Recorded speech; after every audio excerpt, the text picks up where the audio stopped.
The harsh West Texas sun beat down on the cracked pavement, making the air shimmer above the asphalt. Inside the Dusty Spur diner, a pocket of cool air fought a losing battle against the heat radiating from the griddle.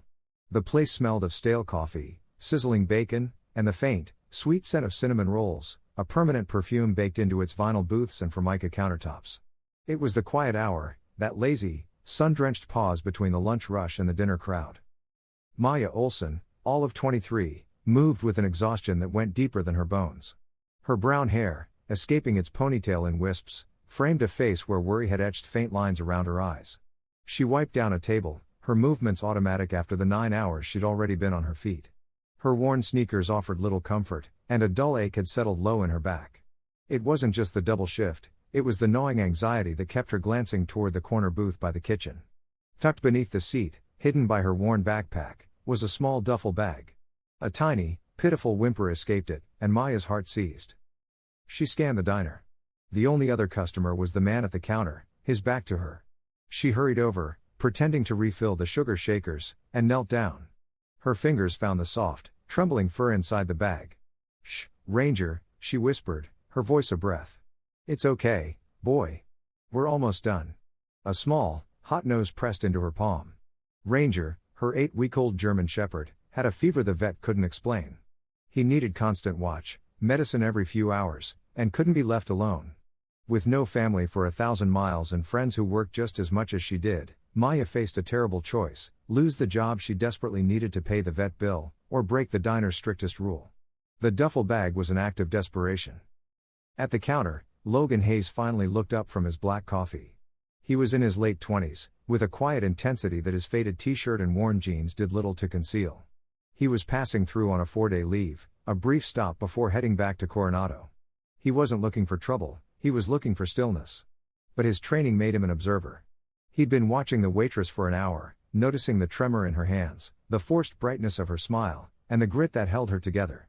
He'd seen that look before, in the eyes of corpsmen and pilots running on fumes. As Maya stood up, her cheeks flushed with fear, she met his gaze.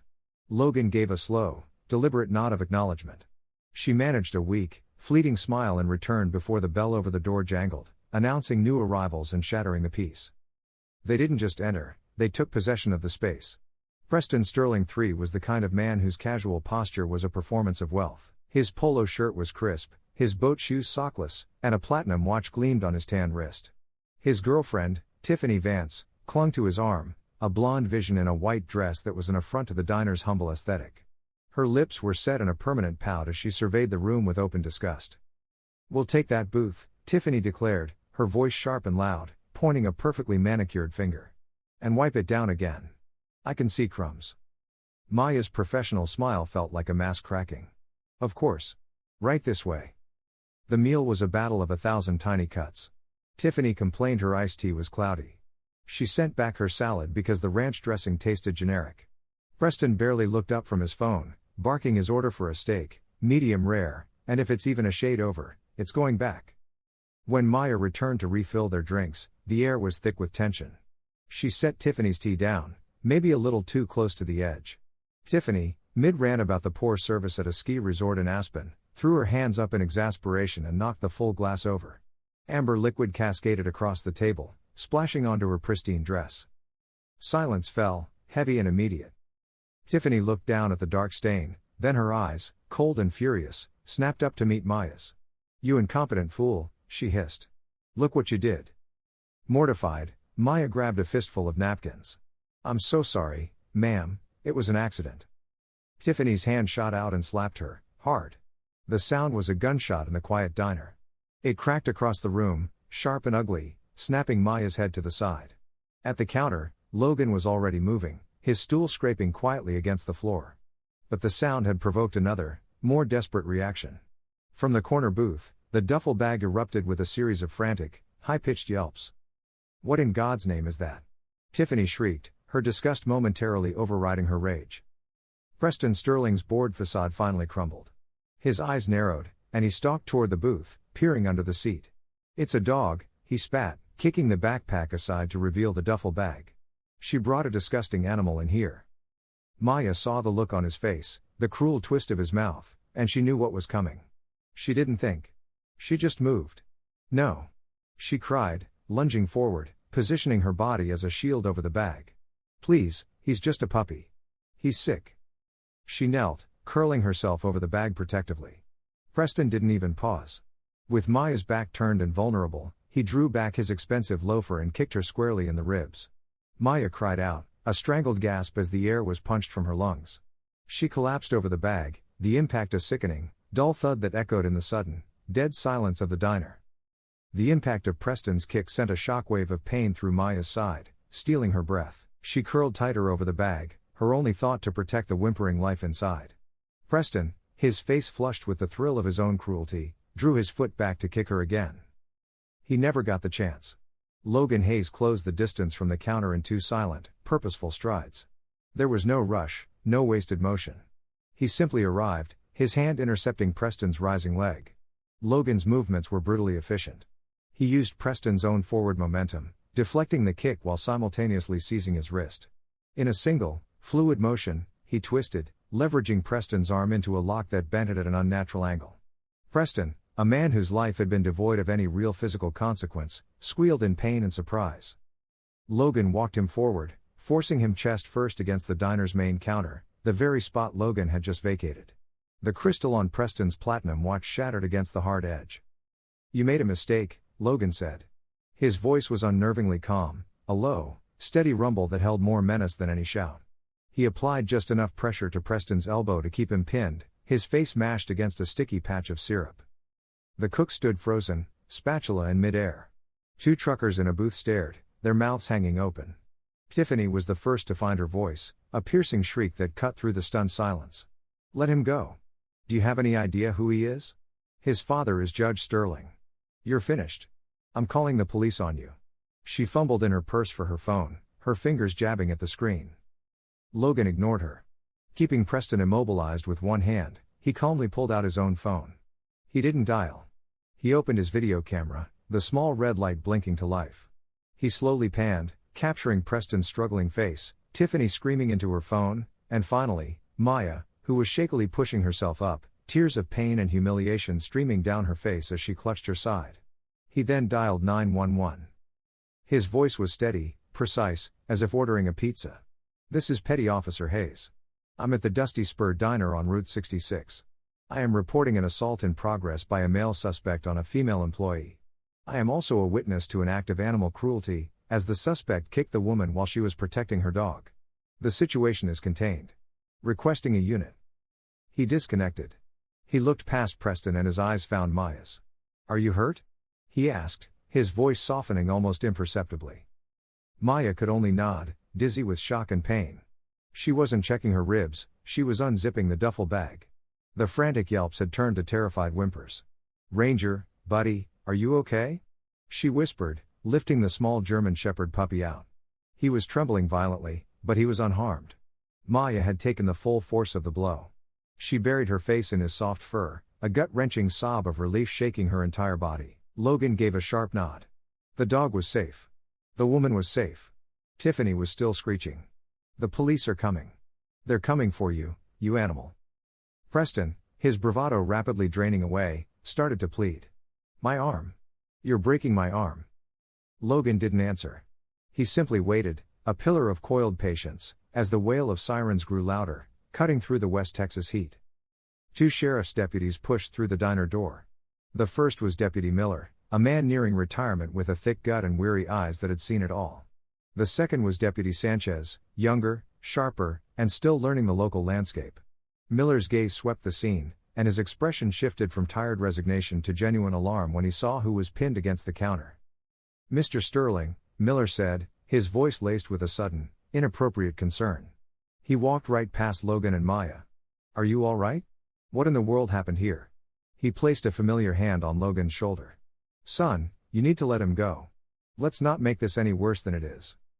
Logan shifted his shoulder just enough to dislodge the deputy's hand. He didn't look at Miller. His eyes were on Sanchez, the younger deputy, the one whose gaze was still moving, still assessing. "This man," Logan stated, his voice clear and sharp, "assaulted this woman. When she fell to protect her sick puppy, he kicked her. I stopped him from doing it again." Tiffany rushed forward. "That's a lie.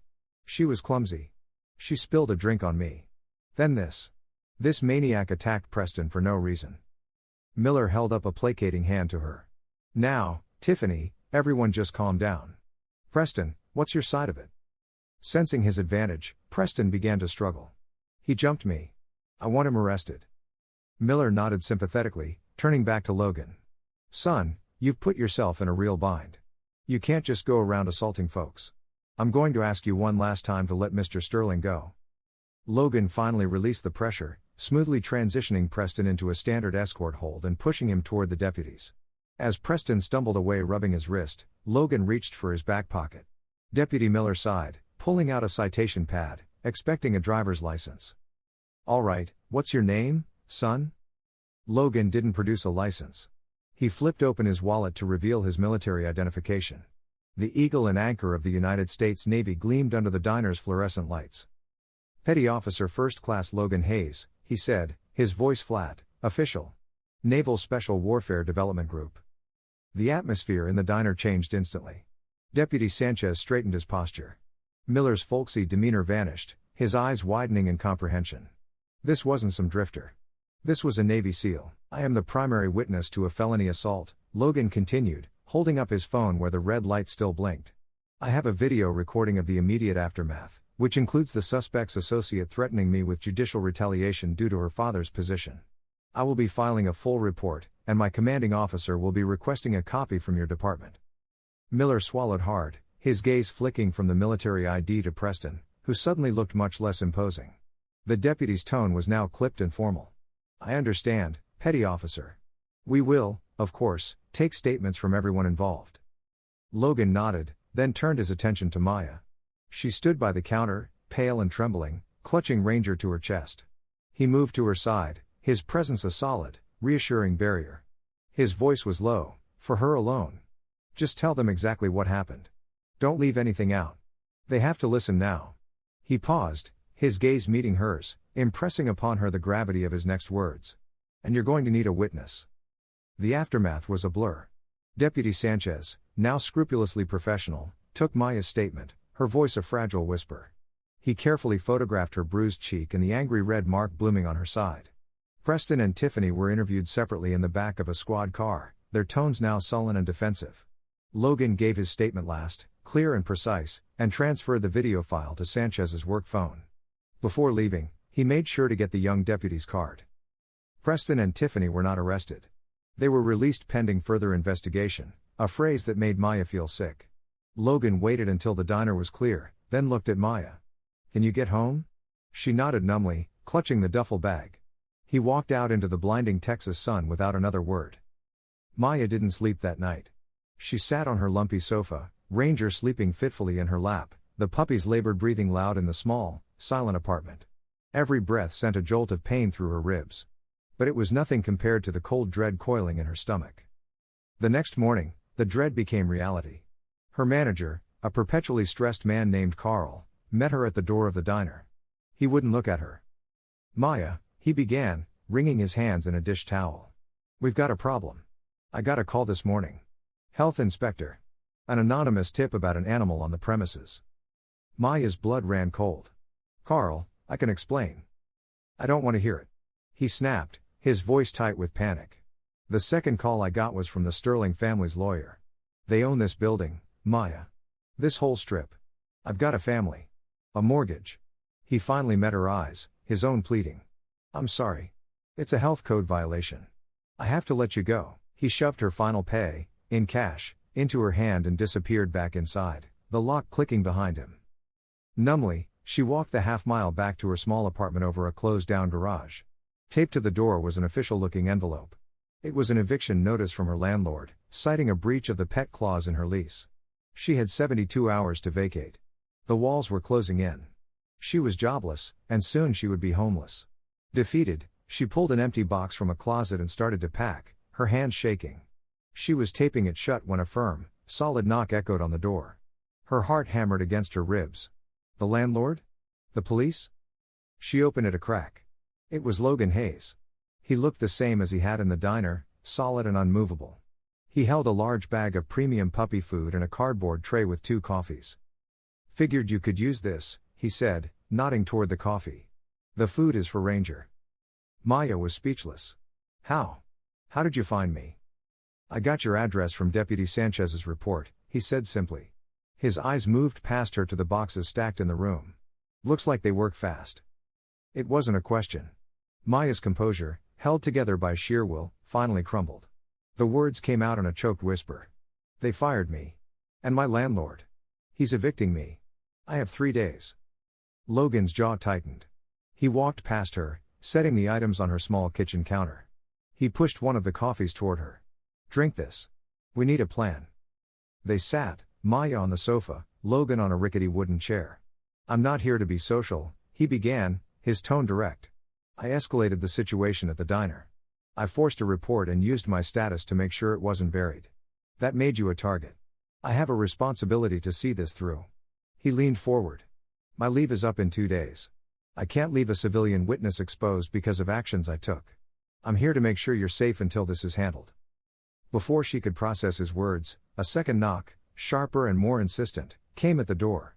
Maya looked at Logan, her eyes wide with fresh panic. He simply stood and moved to the side of the door, out of the direct line of sight. Who is it? Maya called out, her voice trembling. Ms. Olson, a smooth, practiced voice replied. We're from the law offices of Sterling and Croft. We represent the Sterling family. We'd like to discuss a resolution to yesterday's unfortunate event. Maya looked at Logan. He gave a single, sharp nod. Open it. She opened the door to 2 men in expensive, dark suits that seemed out of place in her dingy hallway. The first was younger, with a practiced, sympathetic smile. The second was older, with cold, reptilian eyes that scanned the room with bored disdain. May we come in? The younger one asked. They stepped inside, their presence seeming to shrink the small apartment. The older lawyer's eyes flickered over Logan, dismissing him as unimportant, before settling on Maya. Ms. Olson, the younger one began, the Sterling family offers their sincerest apologies. Young Mr. Sterling was under a great deal of stress. To show their remorse, they are prepared to offer you $50,000 to cover your distress and any medical bills. The older lawyer slid a thick document and a pen onto the table. You sign the non-disclosure agreement, he said, his voice flat. You agree not to press charges or speak of this to anyone, and the matter is closed. $50,000. It was a fortune. It was a new life. It was rent, food, and Ranger's vet bills, all solved. She stared at the paper. Then she looked at Logan. He was watching her, his expression unreadable. It was her choice. She turned back to the lawyers, a new resolve stiffening her spine. He kicked me, she said, her voice shaking but clear. He assaulted me. I'm not signing anything. The younger lawyer's smile faltered. The older one, however, seemed to expect it. He clicked his pen. Ms. Olson, he said, the false warmth gone from his voice, replaced by a chilling precision. We have your file. You are in violation of your lease, which has been terminated. That lease forbids pets. You also brought said animal into a food service establishment, a serious health code violation. He leaned closer, his voice dropping to a conspiratorial whisper. Here is what happens next. We walk out that door. We make a call to county animal control. We report an animal in distress, living in an unstable, soon-to-be homeless environment. They will seize the dog this afternoon. Given its undocumented medical issues and the overcrowding at the county shelter, it will be scheduled for euthanasia within 48 hours. Or, you sign the paper, and all of your problems go away. The silence in the room was absolute, broken only by a low growl from Ranger on the sofa. The lawyer's smile was a thin, predatory line. 48 hours, he repeated. Maya froze. They were threatening her dog. They were going to take the only family she had and kill him. Her hand on the table began to shake uncontrollably. The younger lawyer looked away, a flicker of discomfort on his face, but the older one just stared, waiting for her to break. Then Logan moved. He stepped forward, placing himself between Maya and the lawyer. Vera, he said, his voice quiet but commanding. Look at me. She tore her gaze away from the pen and met his. They were calm, steady, and fearless. He's bluffing. The lawyer scoffed. Am I, petty officer? My firm's donation to the county shelter is quite substantial.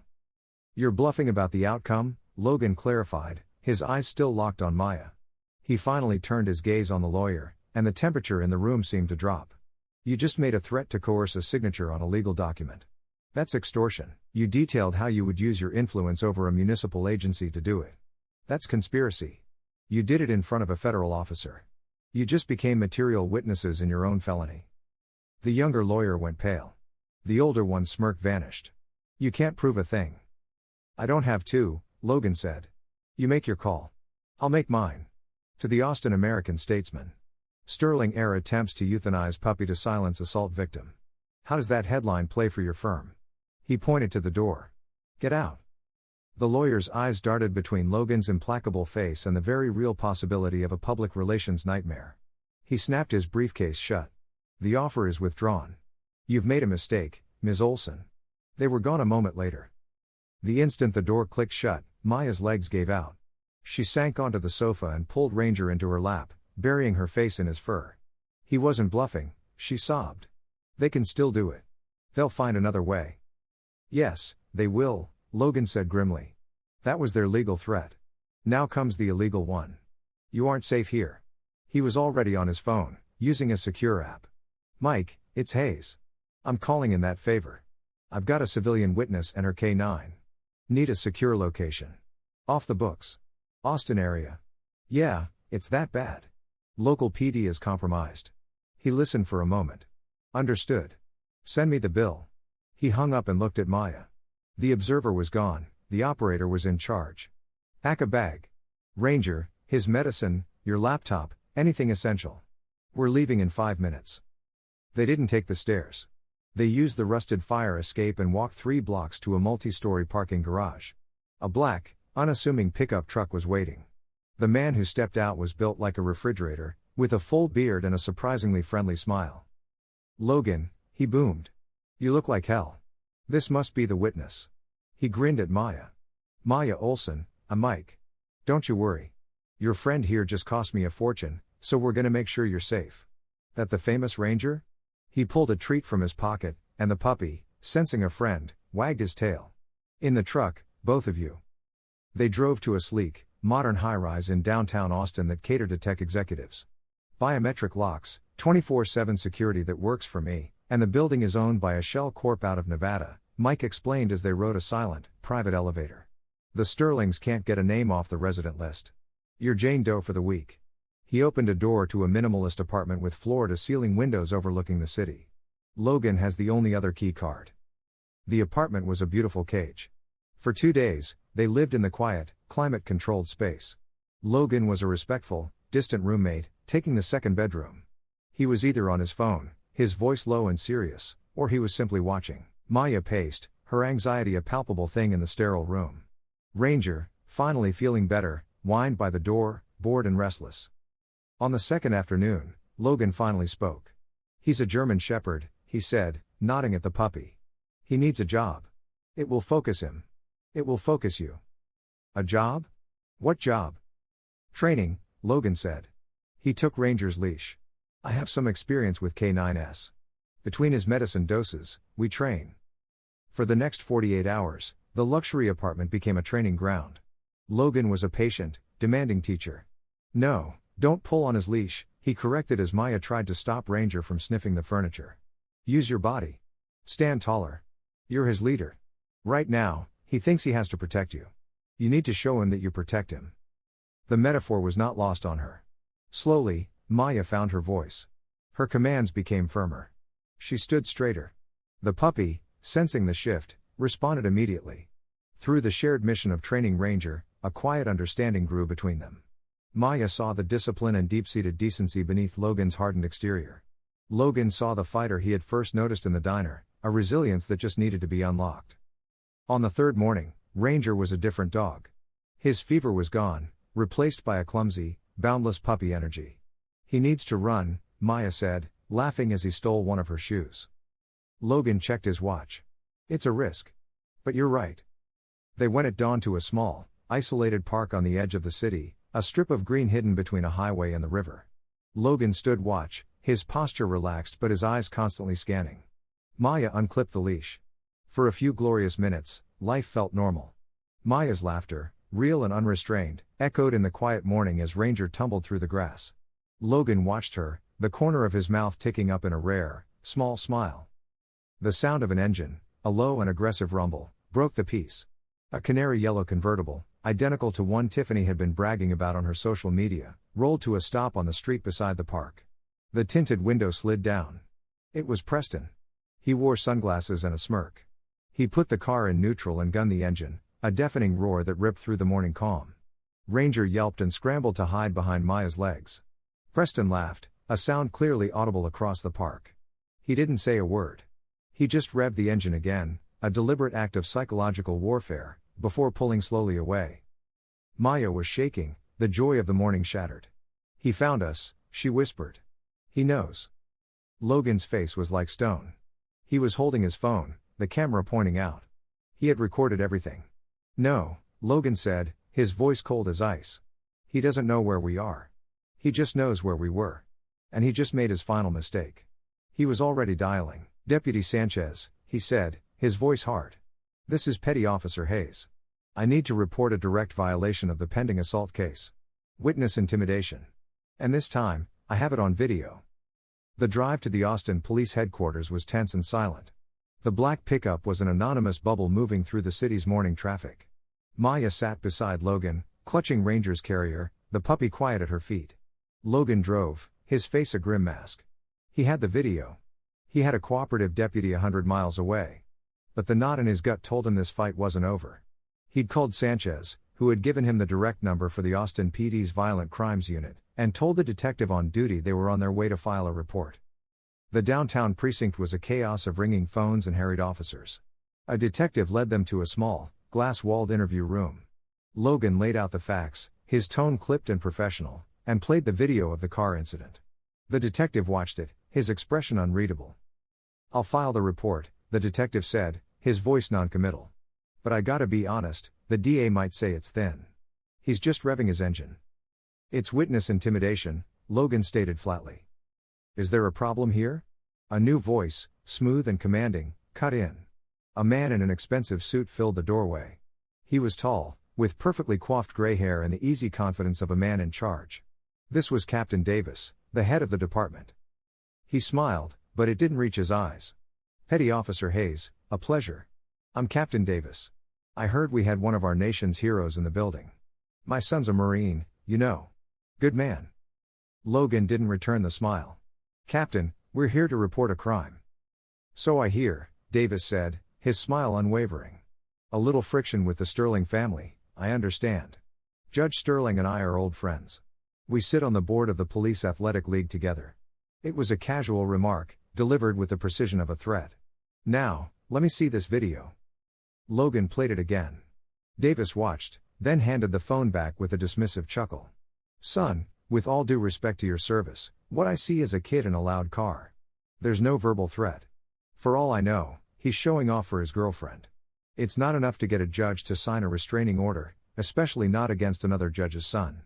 It's a he said, she said situation." "And the original assault?" Logan pressed, his voice dangerously quiet. "An unfortunate incident in a diner," Davis said, his tone hardening. "Judge Sterling has already reached out. Assured me it was a misunderstanding blown out of proportion. He said you were the one who escalated it." He clapped Logan on the shoulder, a gesture of false camaraderie. "Look, son. You're a warrior, I get it. But this is our city. This is a family matter. My advice? Let it go. Go back to your base. Forget this ever happened." Logan stood motionless. "So you are refusing to pursue the intimidation charge?" Davis' eyes narrowed. "I'm not refusing anything. We'll file your report. We'll look right into it." He gave a politician's smile. "Thank you for your service, Petty Officer." He turned and walked away, the matter closed. They walked out of the precinct into the oppressive heat. The wall of corruption wasn't a metaphor, they had just slammed into it. Back in the sterile high-rise, the carefully constructed calm shattered. "That's it," Maya whispered, sinking onto the white sofa. "They own everything. They own the police. There's nowhere to go." Logan stood by the window, looking down at the city below. He checked his watch. His leave expired tomorrow. He had failed. He had intervened, made her a target, and was about to abandon her to the wolves. He was a soldier, a protector, and he was trapped. "Logan," Maya's voice was barely audible. "What do we do?" He turned from the window, his face set in a look of cold, hard resolve. They've compromised the local system. They've established a pattern of intimidation. They've blocked the legal channels. He was assessing the battlefield. And now, he said, his voice low, they've made the mistake of impeding a federal asset. He pulled out his phone and made the call he'd been trained never to make unless a situation was completely out of control. He wasn't calling a friend. He was calling his command. The phone was answered on the first ring. Master Chief, this is Hayes. I'm stateside. Austin. No, sir. My leave is fine, but I've encountered a situation. Sir, I am currently being targeted by a local criminal organization with direct ties to the judiciary and local law enforcement. They have compromised my location and are actively attempting to intimidate me and a civilian witness under my protection. He paused, listening. Yes, sir. Me. My assessment is this organization poses a direct threat to a member of this command. The local PD is actively suppressing the investigation. No, sir. I am not compromised, but my ability to safely return to duty is. This situation requires intervention. He used the language they understood: target, compromised, threat, intervention. He was no longer just Logan Hayes. He was a multi-million-dollar government asset being actively threatened. He hung up. What did they say? Maya asked. Master Chief is not pleased, Logan said grimly. The phone buzzed, an unknown number with a 202 area code. He put it on speaker. Petty Officer Hayes. A woman's voice, sharp and all business, came through the line. This is Special Agent Daniels, NCIS. I'm being briefed on your situation. I'm wheels up from Quantico. My ETA at Austin Bergstrom is 17:00 hours. Do not engage. Do not leave your location. Await my arrival. The call ended. Logan looked at Maya. The game had changed. It was no longer a local problem. It was a federal investigation. The hours crawled by. Logan, a man built for the patient tension of a stakeout, sat calmly, cleaning the handgun he was licensed to carry, the methodical clicks and snaps of the weapon the only sound in the apartment. Maya paced, a nervous wreck. At 17:00 hours exactly, a sharp, authoritative knock came at the door. Logan opened it. The woman standing there was the embodiment of federal authority. She was in her 40s, dressed in a severe gray pantsuit, her hair in a tight bun. Her eyes were intelligent, assessing, and cold. Special Agent Daniels, she said, flashing her credentials. She stepped inside, her eyes sweeping the room, taking in every detail before landing on Maya. I've reviewed your report, Petty Officer. Let's be clear. I am not here about a diner fight. I am here because a local judge and a police captain are conspiring to obstruct the duties of a federal officer. That is my jurisdiction. She turned her full attention to Maya. Which makes you, Ms. Olson, a federal witness. Your protection just got a major upgrade. Do you understand? Maya, terrified and relieved, could only nod. For the next hour, Daniels was relentless, her questions sharp and precise. She collected the video files, the termination letter, the eviction notice, labeling each as evidence. When she was done, she stood. My assessment is the subjects do not comprehend the severity of their actions. It is time to correct that perception. She looked at her watch.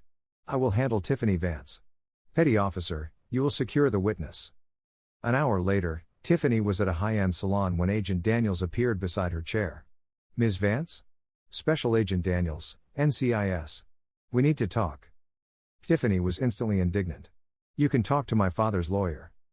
Your father's lawyer handles state matters, Ms. Vance, Daniels said, her voice dangerously quiet. I handle federal ones. Like 18 U.S. Code Section 1512, tampering with a federal witness. Right now, you're looking at 10 years in a federal penitentiary. Perhaps the one in Arizona. It's very hot. The specific, brutal detail broke through Tiffany's bubble of privilege. Real consequences. She burst into tears. It wasn't me. It was Preston. He's obsessed. He keeps saying his dad is handling the captain and that he's going to teach that waitress a lesson. He won't let it go. Daniel's face was impassive. Do you have proof? Panicked, Tiffany scrambled for her phone. She was, it turned out, the kind of person who recorded everything. He was drunk last night, bragging to a friend on the phone. I recorded it. She hit play. Preston's arrogant, slurring voice filled the salon. The captain? My dad owns him. He already deep-sixed the SEALs report. And that waitress? She's next. You don't mess with a Sterling. Daniels calmly transferred the audio file to her own device. This is a start, Ms. Vance. Your cooperation will be noted. An agent will be in touch. Do not leave Austin.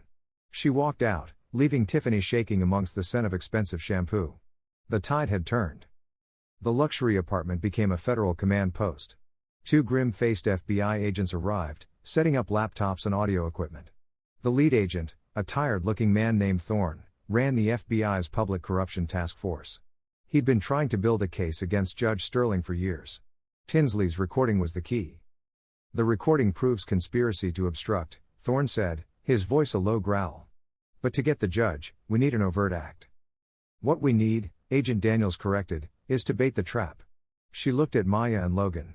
You two are on the sidelines. Your part is done. Logan's jaw tightened, but he said nothing. He was a warrior forced to watch from the castle walls. Agent Daniels set up a video call with a terrified-looking Tinsley Croft. Ms. Vance, she commanded, you are going to call Mr. Sterling. You're going to tell him I threatened you, that you're scared, and you need to disappear. You are going to tell him he needs to fix the problem for good. Tinsley, coached and trembling, made the call. It was on speaker. Preston? She squeaked.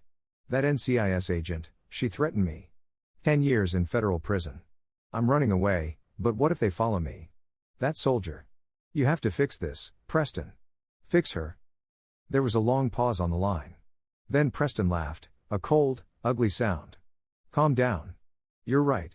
It's time to fix this my way. Meet me at the Hotel Grand Ducal. 9 p.m. I'm bringing security. He hung up. Agent Thorne looked at Hayes. He took the bait. The security will be his paid-off cop, Russo. Excellent, Daniels said. He's bringing a co-conspirator to a federal sting. By 8 p.m., the opulent hotel was crawling with federal agents. Tinsley sat in a suite, wearing a wire, her face pale. At 9:05, Preston arrived with Officer Russo, a beefy, nervous man in a cheap suit. Wait by the door, Preston ordered Russo. He threw a duffel bag on the table. There's 50 grand. Go to Italy. But what about them? Tinsley whispered, playing her part. Preston sighed, annoyed. He pulled out a thick envelope. This is for the real problem. He tossed it on the duffel bag. An extra 20K. Russo has a friend who cleans things up. I want the waitress and her mutt to disappear. A long walk in the desert. The soldier gets a visit that will make him wish he'd never left the Navy. He had said it. He had provided the money. He had detailed the crime. In the next room, Agent Daniels spoke into her mic. We're green. Go. The suite door burst open. FBI. NCIS. On the ground. Preston froze, his face a mask of disbelief as agents swarmed him. You can't do this. He screamed as the cuffs closed on his wrists. My father is Judge Sterling. Your father, Agent Daniels said, stepping into the room, is currently occupied. At that moment, across the city, FBI vehicles sealed the exits to the APD headquarters, and Agent Thorne served Captain Davis with a warrant for obstruction of justice. And in a quiet, wealthy suburb, U.S. Marshals flanked Agent Daniels as she knocked on the front door of Judge Sterling's mansion. Judge Sterling, she said, her voice flat. You're under arrest for conspiracy and racketeering. The corrupt empire crumbled. Faced with ironclad federal charges, Preston, his father, and Captain Davis all took plea deals. Tinsley, for her cooperation, received 2 years probation. 6 months later, Maya Olson was turning down a job offer. Carl, her old manager, had tracked her down. The Dusty Spur was under new, clean ownership. They'd love to have you back, Maya, he said, twisting his hat in his hands. She was sitting on the porch of a small, rustic house in the Texas Hill Country. Thank you, Carl, she said, her voice strong. But I'm not a waitress anymore. The substantial settlement from the Sterling civil suit, handled by a merciless lawyer from the Department of Justice, had been enough to buy this place, 10 acres of dusty, sun-baked land. She had named it Ranger's Ridge. It was a rescue, a sanctuary for German shepherds deemed aggressive or difficult dogs that just needed a leader. The rundown barn was now a clean, modern kennel. The fields were agility courses. And Ranger, no longer a sick puppy, was a magnificent, powerful young dog, the official ambassador of second chances. She was fixing a fence post, Ranger helping by stealing her gloves, when a dusty pickup truck drove up the gravel road. Logan got out. He looked the same, but tired. His leave, extended for the investigation, was finally over. He was shipping out in the morning. Maya, he said with a nod. Logan. Ranger bounded over, tail wagging, and nudged Logan's hand in greeting. They walked the property in the golden light of the late afternoon. This is good, he said, observing the solid fences, the clean kennels, the quiet confidence with which she handled the powerful dogs. A good mission. You taught me how, she said. No, Logan replied. I just showed you the commands. You were already a leader. You proved that in the diner. The comfortable silence stretched between them. It wasn't romance. It was a bond forged in crisis, something deeper. I leave tomorrow, he finally said. 06:00. Be safe. He almost smiled. That's the plan. He reached under his shirt and unhooked the chain around his neck. He slid one of the 2 dog tags off and pressed it into her hand. The metal was warm. A spare, he said. Just in case. He then pulled a folded object from his back pocket. It was a tactical dog collar, made of heavy black nylon with a steel clasp. He knelt and unclipped Ranger's simple leather collar, replacing it with the new one. It looked right on him. Logan stood and patted Ranger's head. That, he said to Maya, is for the real protector. A slow, genuine smile spread across Maya's face. He is, isn't he? Logan just nodded. He gave Ranger one last pat, his eyes meeting Maya's for a long moment. No words were needed. Stay safe. Stay strong. He walked back to his truck and drove away without looking back. Maya stood, the metal tag cool in her hand, until the sound of the engine was gone. Then she turned and walked toward the barn, the setting sun at her back. Her dogs were waiting. She was home.